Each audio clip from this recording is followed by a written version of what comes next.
வார்த்தையை நம்புறவன் அதுக்கப்புறம் எதை தான் நினைச்சிட்டு இருப்பான் தெரியுமா? வார்த்தைய. இயேசுவினிடத்துல வரும்போது எதை நினைச்சிட்டு வந்தான் தெரியுமா? தன் மகனின் அவஸ்தைய. இயேசுவினிடத்துல வந்து போகும்போது எதை நினைச்சிட்டு போறான் தெரியுமா? வார்த்தைய.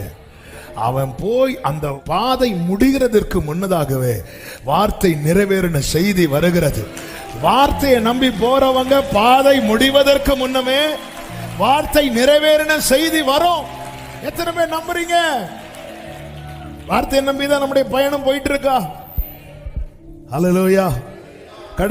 கடைசி போய் சேரும் போது எங்க அப்படி இல்லை, அவன் போகையில் அவன் எதை நம்பிட்டே போறான்? ஆண்டவர் சொல்லிட்டார், இப்படி சொன்னாரு, பிழைத்திருக்கிறான் பிழைத்திருப்பான்.